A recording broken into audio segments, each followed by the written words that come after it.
Wow. Excuse me? Okay, I did my makeup and I was like, oh, it looks so good. Get on camera. I try my best. Welcome back to the Socially Delightful Podcast, everybody. I am your host, Jewel. Today we're going to be talking about how to make 2025 your most connected year yet. We're going to be talking about creating more meaningful connection, more connection to your community, and maybe even a bit to yourself. But what we are not going to do is add more to your plate. We are not going to overload your calendar.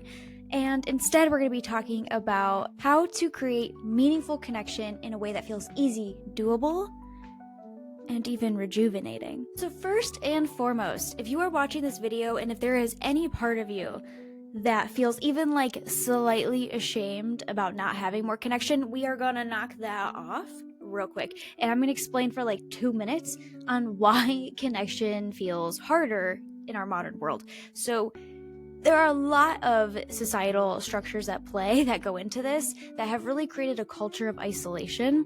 And honestly as well, a culture where we have begun to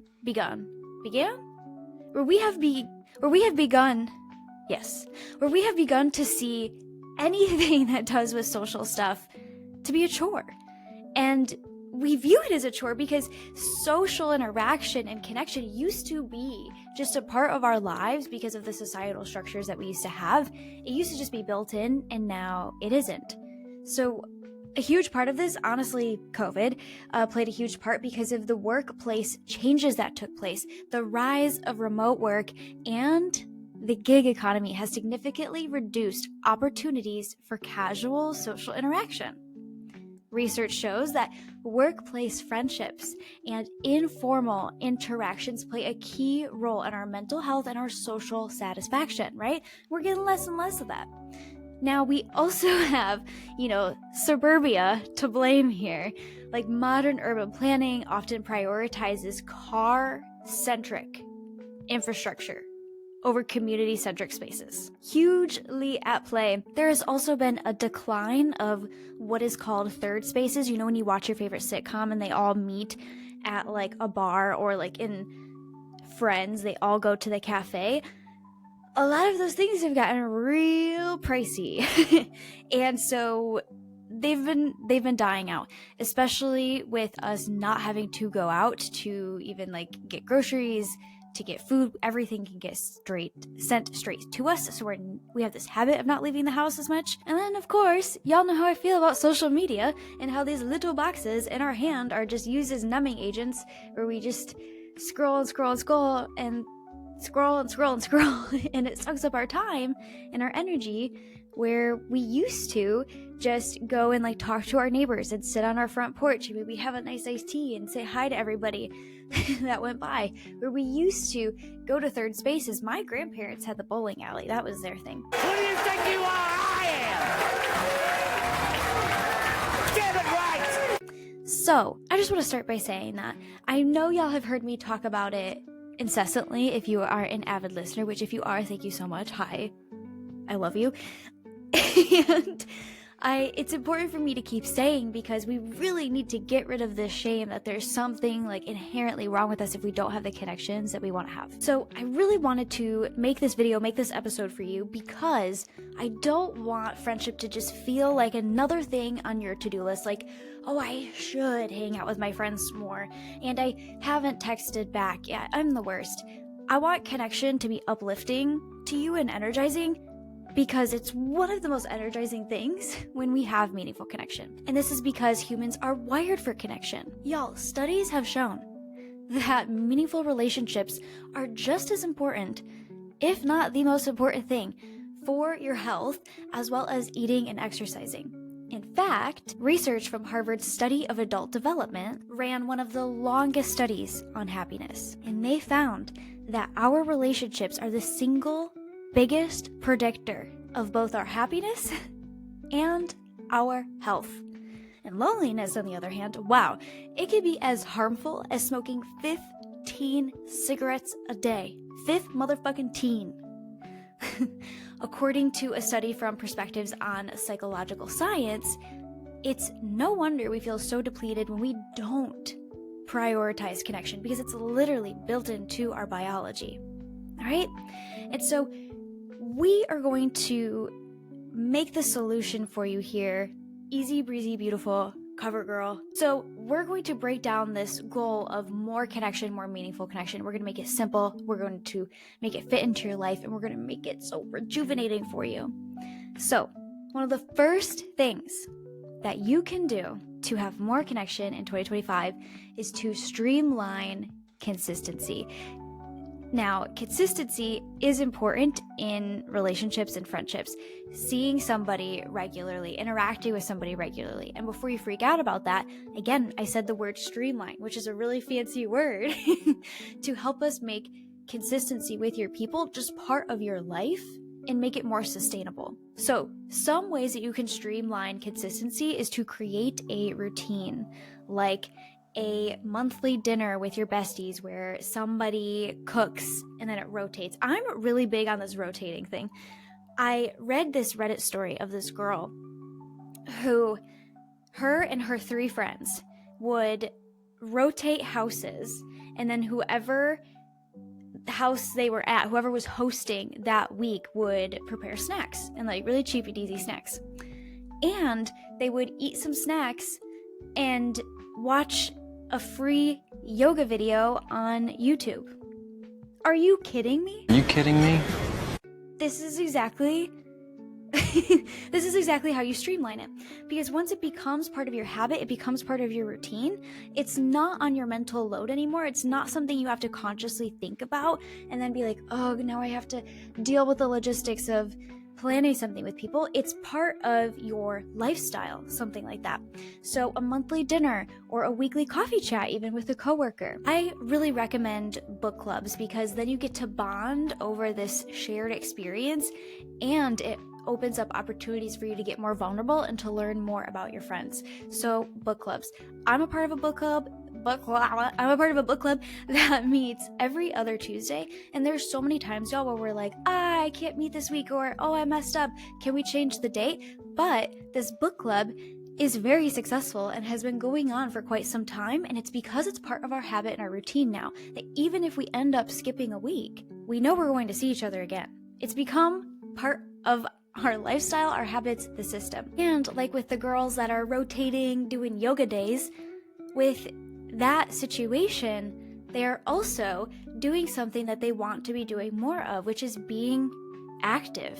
So to really streamline consistency with your people, I really recommend doing the things that you want to be doing more of, or even things that you are interested in with your people.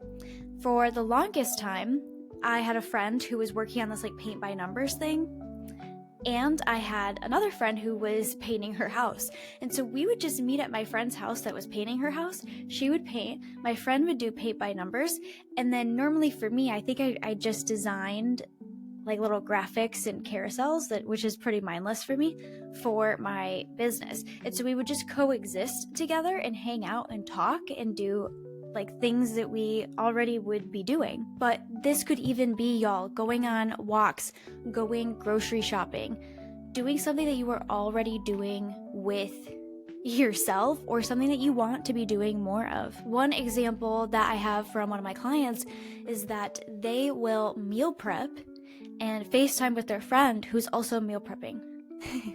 And they'll talk about what they're making, and they have this shared experience, and they're holding themselves accountable to their goals. Now, another thing that can be helpful to streamline consistency is to plan the next time you are going to hang out, whether it's as a group or just one-on-one, the next time you are going to hang out before you leave the current hangout that you're at. So let's say you're getting coffee and you're like bopping into shops with your friend and you're like, oh my God, this is so great. I really want to see you soon. Do not get in your car and leave and then be like, when should we hang out again?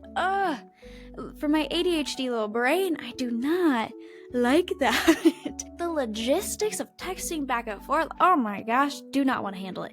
So what you can do is completely nip that in the bud, and you can be like, hey, when works for you to get together next? And then put that on your calendar before you get into your car. No texting, no problem. I'm such a big Google Calendar girly that I will be like, do you use Google Calendar? What's your email? It'll be on both of ours now. Another thing that you can do if you want more community is to do things like go to a weekly yoga class. That's something that I did for the longest time to help me feel more part of my community. You could even ask neighbors, like get on Meetup and be like, hey, let's start a book club and let's meet at this coffee shop. I double dog dare you to do that. I think that's amazing to create more connection and more community if you are looking to do that with new people, but especially if you are looking to increase the meaningful bonds, I really recommend creating routines and streamlining your consistency to make it more sustainable and not something that you have to consciously think about all the time. Now, the second thing that you could do is to focus on bringing more people closer and not just meeting new people. And here's why. A lot of times when we think about creating more connection, we think about new people. And this is really interesting to me because so many of us already have so many sparks of connection, moments where we're like, wow, I really, really like you. And I have so much fun with you. And so it's interesting to me that when we think of creating more connection, we think of new and not the current like sparks of connection that we already have. And so one thing that I really recommend if you're looking to create more meaningful connection, which is what most people often want when they're feeling lonely, is to prioritize 3 to 5 people. Y'all may have heard me say this before. I believe I have an episode about how to choose which friends you prioritize, and so we will include that in the description. But this is really helpful because you're not just focusing on like 1 or 2 people and you're like, it has to work with you two. We have to get closer. Like that energy isn't great to feel. It's not great to be on the receiving end of. And you're not doing what I used to do, which was try to be super close with everybody and end up with like a bunch of acquaintances that I kind of knew but didn't feel meaningfully connected to. So I recommend 3 to 5 people. So my third tip, and this is again to help people move closer and to have more meaningful connection, this is really helpful when you are trying to move somebody from like a good friend to like a closer friend, like even like a best friend kind of territory.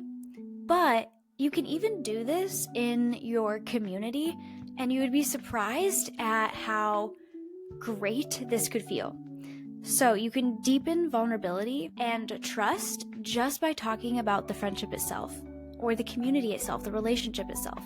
And it might feel awkward at first, but talking about the friendship itself is one of the most intimate things that you can do and can really, again, just really strengthen your vulnerability and your bond with this person. So with newer friends, this might be something like, hey, I've really enjoyed getting to know you. I really want to get to know you more. Can we hang out again soon? Wouldn't that feel so good to receive? Don't worry about bothering somebody or feeling weird. People are lonely, y'all, and you are extending a gift, the best gift in the world, the gift of connection. So ask people, I've really enjoyed getting to know you. Be honest. Can we hang out again? Talk about the friendship itself, even though it's new. And then with existing friends, talk about the friendship itself. Talk about what you appreciate and be like, hey, I really appreciate how our friendship, we just have like so much fun together, right? And talking about the friendship itself allows you to open up for more conversations about getting your needs met and things like that. But I really recommend if you're going to talk to somebody about the friendship itself and ask for things like, I want to make sure I talk more. I feel like you're the one that talks the most, or I want to spend more time together, or anything like that, like getting more from a friendship or just connecting more on a different level.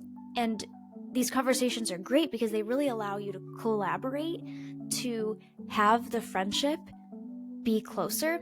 But I really recommend if you're going to do something like that, it is really helpful to be in a place where you can begin with that collaborative energy and where you can lead with connection and say something like, I really enjoy our friendship and I want us to continue to be close and I want us to continue to really be there for each other and just add more satisfaction and support in each other's lives. And so I was thinking it would be more helpful if we saw each other more. Or I feel like I don't, share as much, and that's something I want to share with you more. this can really build trust. Is everybody going to respond amazingly to this? No.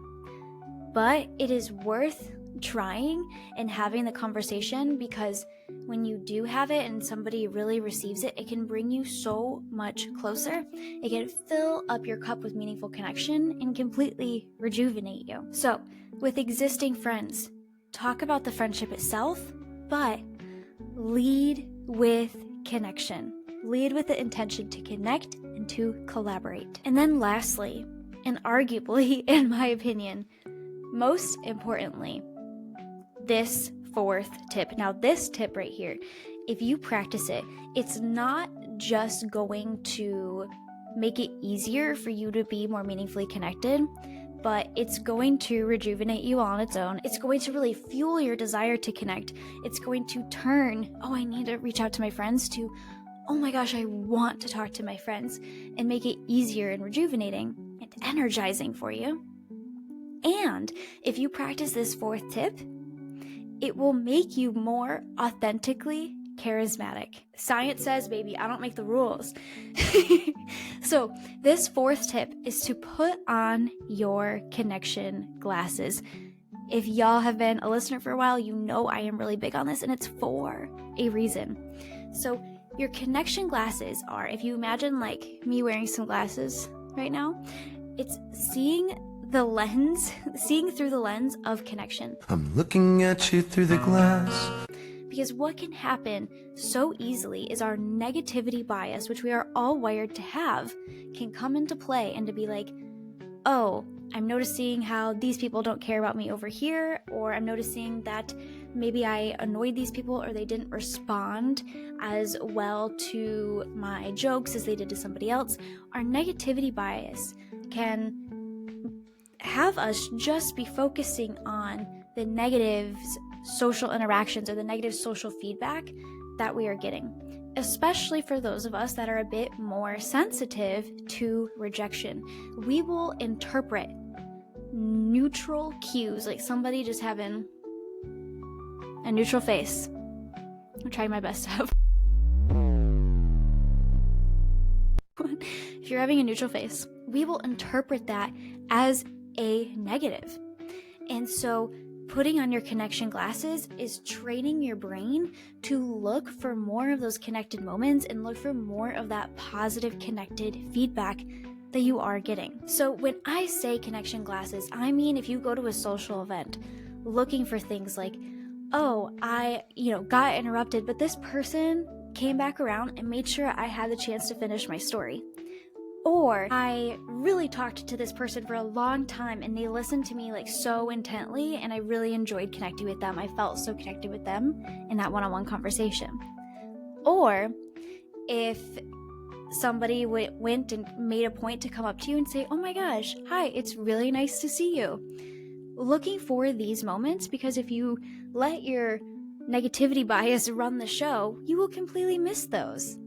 And especially for those of us that are a bit more rejection sensitive or are more socially anxious, we're going to be more aware of the negative social feedback. And if we just focus on that, it's just going to make us feel more socially anxious. And what do we do when we're more socially anxious? We avoid people. Away from me! We become more socially avoidant.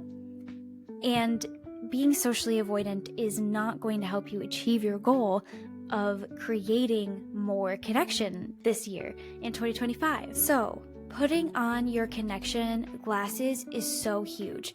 There are a couple of questions that can really help you do this. Putting on your connection glasses after a social event might be like asking yourself questions like, what positive feedback did I get from others, right? Did I get a nice to see you? Did I get people laughing at my jokes? Did I get compliments? Did I get somebody making sure I finished my story? Another question, if you are leaving a social event, any kind of social event, any kind of hangout, is what connected moments did I just experience? Wow, this person and I really bonded over this. Or this group, it felt so good to joke around about this past memory, etc. Now, if you are just living your life day to day, a question that you can ask yourself is, who has initiated with me recently? And your brain might want to go, again, negativity bias, it might want to go to, oh, but these people haven't reached out to me. Really challenge your brain to go to the people that have. Look for, how have people invested in me recently? And when I say invested in you, that could mean a bunch of different things. That could mean somebody sending you a friendly text. That could mean, somebody like talking to you and supporting you through the phone. Challenge your brain to look for the connected moments that you have, even in your day-to-day life. This is going to create a positive feedback loop of you feeling more connected because you are looking for more connections. You feel more connected. And when you feel more connected, you're going to behave more connectedly, where you are more likely to reach out to people, where you're more likely to make plans and not cancel plans because you feel more connected. Think about it. When you feel really connected and you're thinking about your best friend and you're thinking about this memory that you have where you guys are just being so silly together, what are you likely to do? You're likely to respond to your messages. You're likely to reach out. This cannot be understated. And then lastly, my 5th tip here for creating more meaningful connection in 2025. This one is for my perfectionist, my social perfectionist, because typically those of us that are perfectionists or are overachievers, we tend to set a goal like, I'm going to reach out to my friends every single day, or like, I'm going to hang out with people every single week. That's a great challenge and a great goal, but I also want you to embrace the moments of good enough and treating connection as self-care as well. So some weeks it might be seeing your friends a couple of times, maybe 3 times, whatever it may be that week, and spending time with them in person. Other weeks it might just be sending a voice memo, a couple voice memos back and forth.